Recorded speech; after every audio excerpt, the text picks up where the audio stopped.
Magandang hapon, ngayon ay June 7, 2026 at narito ang update ukol sa maging lagay ng ating panahon. Base dito sa ating latest satellite animation, may dense clouds pa rin or yung makakapal na kaulapan sa ilang bahagi ng Luzon. Dala pa rin po ito ng southwest monsoon o habagat na magiging maulap pa rin po yung ating kalangitan. Possible pa rin yung mga scattered na mga pag-ulan, pagkilat at pagkulog dala ng habagat. Posible po paminsan mga malalakas pa rin po yung mga pag-ulan na ito, kaya doble ingat pa rin sa posibilidad ng mga pagbaha at pagguho ng lupa. While dito naman sa Metro Manila at sa nalalabing bahagi ng ating bansa, kung meron po tayong mga pagulan na mararanasan, mostly mga isolated o mga biglaang pagulan lamang po, dala ng habagat at ng mga localized thunderstorms. Sa ngayon, wala tayong minimonitor na bagyo or LPA na maaaring makaapekto dito sa ating bansa, ngunit meron po tayong minimonitor ng mga cloud cluster dito sa labas ng ating area of responsibility, silangan ng Mindanao. So monitoring po tayo dito sa mga kaulapan nito sa possibility na magkaroon ito ng defined circulation. Though sa ngayon, less likely pa po ito, kaya continuous monitoring and patuloy na magantabay sa updates na ipapalabas ng Pag-asa. Para naman sa maging lagay ng ating panahon bukas, araw ng Lunes at unang araw din po sa eskwela ng ilan sa ating mga kababayan, magiging maulan pa rin po yung panahon dito sa Ilocos Region at sa bahagi po ng Zambales, dala pa rin po ito ng habagat. Any time of the day, possible po yung mga period ng mga pag-ulan natin, though hindi naman po tuloy-tuloy at malakas, but possible pa rin nakatamtaman at paminsan malalakas po yung mga pag-ulan na ito. Kaya again, doble ingat pa rin para sa ating mga kababayan. Well, dito naman sa Metro Manila and for the rest of Luzon, bahagyang maulap hanggang sa maulap po yung ating kalangitan. Kung meron tayong mga pag-ulan na mararanasan, mostly mga isolated o yung mga biglaang pag-ulan lamang po. And usually po yung mga panahon kung saan nagkakaroon po ng mga pag-ulan is by early morning or afternoon. Kaya po kapag po tayo ay lalabas or papasok sa eskwela, wag po natin kalilimutan yung mga pananggalang po natin dito sa mga pag-ulan na ito. Agwat po ng temperatura dito sa Metro Manila ay mula 26 to 31 degrees Celsius.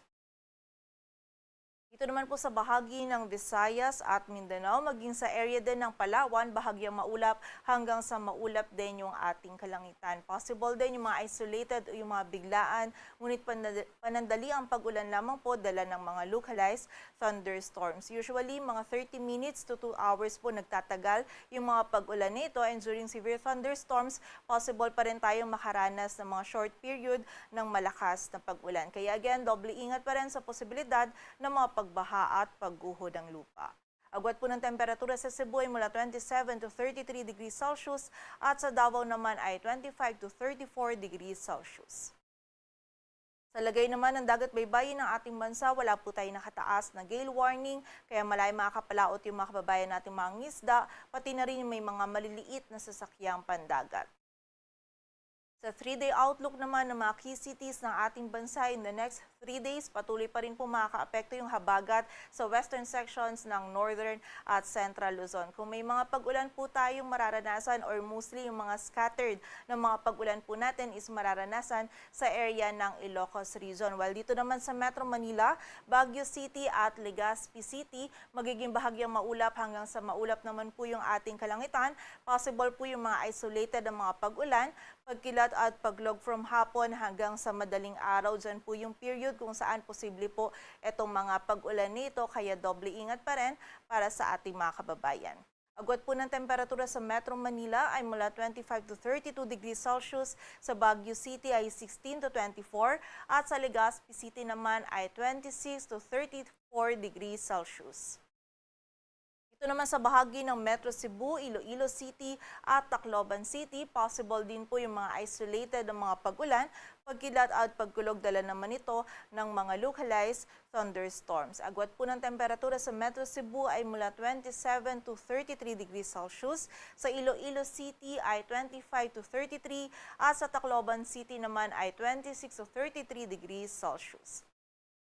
Well, dito naman sa area ng Mindanao, partikular na po yan sa Metro Davao, Cagayan de Oro City at Zamboanga City, patuloy din na magiging bahagyang maulap hanggang sa maulap yung ating kalangitan. Possible pa rin po yung mga biglaang pag-ulan, pagkilat at pagkulog dala ng mga localized thunderstorms. And during severe thunderstorms, posible pa rin po tayo makaranas ng makatamtaman at paminsan ay malakas na pag-ulan or short period ng malakas na pag-ulan. Kaya again, doble ingat pa rin sa posibilidad ng mga pagbaha at pagguho ng lupa. Agwat po ng temperatura sa Metro Davao ay mula 25 to 34 degrees Celsius. Sa Cagayan de Oro City ay 25 to 33 at sa Zamboanga City naman ay 25 to 35 degrees Celsius.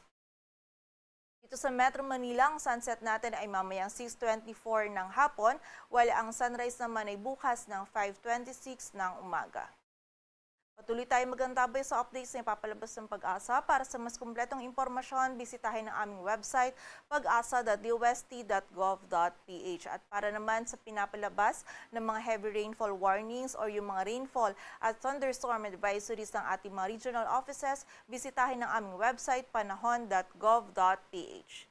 At yan po muna ang latest dito sa Weather Forecasting Center ng Pag-asa.